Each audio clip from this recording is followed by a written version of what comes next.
और वह मुख्यमंत्री पुष्कर सिंह धामी ने सीएम कैंप कार्यालय में दिवंगत कांस्टेबल प्रदीप कुमार की पत्नी दीपमाला को 50 लाख रुपए की आर्थिक सहायता प्रदान की है। आपको बता दें कि कांस्टेबल प्रदीप कुमार विकासनगर के क्षेत्राधिकारी कार्यालय में तैनात थे और 15 मई को उनकी दुर्घटना में मृत्यु हो गई थी, जिसको लेकर सीएम धामी ने प्रदीप के परिवार को आर्थिक सहायता दी है। साथ ही मुख्यमंत्री ने डीजीपी अशोक कुमार को निर्देश दिए हैं कि ऐसी सुदृढ़ व्यवस्था की जाए जिससे कि ऐसी घटना होने पर जवानों के परिजनों को कुछ आर्थिक मदद मिल सके।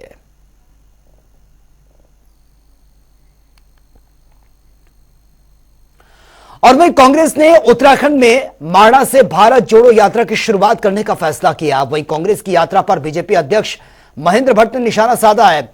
उन्होंने कहा है कि पीएम मोदी के माणा में जनसभा करने के बाद यह स्थान विश्व पटल पर आया है और ऐसे में कांग्रेस में यहां का फायदा कांग्रेस भी उठाना चाहती है। वहीं सभी को पता है कि कांग्रेस जोड़ने से ज्यादा तोड़ने का काम करती है।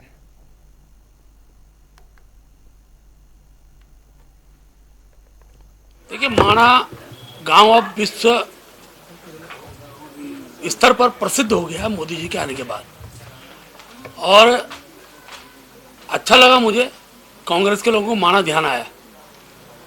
अब जहाँ तक उनका भारत जोड़ो यात्रा का विषय है, तो राहुल गांधी जी की यात्रा भी चल रही है।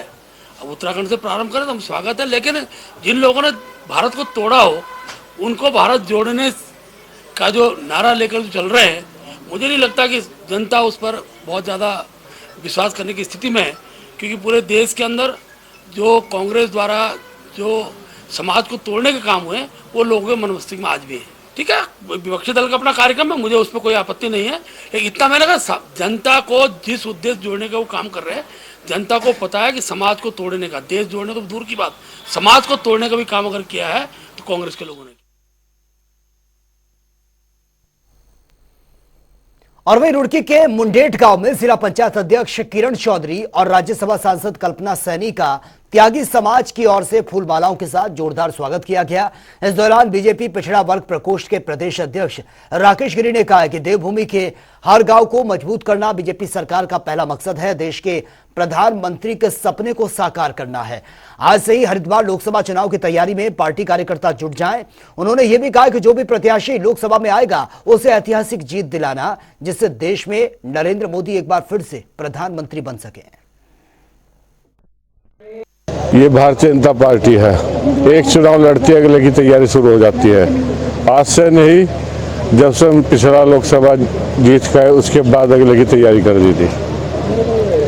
अब विकास की गंगा बहेगी हरिद्वार जिले में, जिस तरह से जनता ने आपको मौका दिया है हरिद्वार में, जिस हिसाब से जिला हरिद्वार की जनता ने मुझको विश्वास किया, मुझे आशीर्वाद दिया, उसी तरह से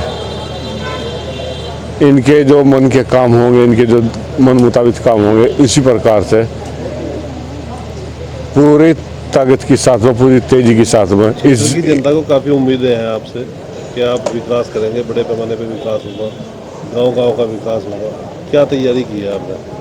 तैयारी यही है कि बहुत, आपने मेरी बात पहले सुनी थी, पूरी तेजी की साथ में, पूरी ईमानदारी के साथ में इस जिले के गांव का विकास होगा और ऐसा विकास होगा आज तक तो मैं उम्मीद करूंगा आज तक कभी ना हुआ होगा। और वहीं केंद्रीय सामाजिक न्याय एवं अधिकारिता राज्य मंत्री प्रतिभा भौमिक का बीजेपी प्रदेश मुख्यालय में कार्यकर्ताओं ने भव्य स्वागत किया। इस मौके पर बातचीत में उन्होंने केंद्र की योजनाओं के बेहतर क्रियान्वयन के लिए धामी सरकार की तारीफ करते हुए कहा, दिव्यांग जनों के परिजनों को पेंशन देना उत्तराखंड ये पहला राज्य है देश का।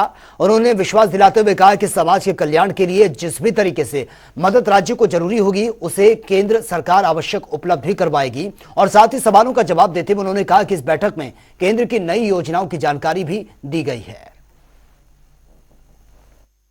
जैसे एडमिनिस्ट्रेटिव जैसे सर्विस के लिए, जैसे यूपीएससी के लिए हम लोगों ने 2022 के फरवरी महीने में 33 यूनिवर्सिटीज को, जो हमारा सबसे दलित शोषित बच्चे हैं, उन लोगों को कोचिंग देने के बाद यूपीएससी में वो उसको स्थान मिले, उसको ऐसा तैयारी करने के लिए हमारा 2 यूनिवर्सिटी जो है उसको हम एम्पैनल किया है। डॉक्टर BR अम्बेडकर एक्सेलेंसी जो सेंटर है उसको हम मान्यता दिया है। जैसे 100 बच्चा सालाना उसको कोचिंग लेगा, कम से कम 10 बच्चों को उसमें स्थान मिलना चाहिए, पास करना चाहिए उसको, ऐसा व्यवस्था हम लोगों ने किया है। तो राज्य केंद्र सरकार मिलके हम लोग काम कर रहे हैं और नया नया जो। तो फिलहाल इस बुलेटिन में मेरे साथ इतना ही, लेकिन तमाम खबरों के लिए आप बने रहिए जनता टीवी के साथ। नमस्कार।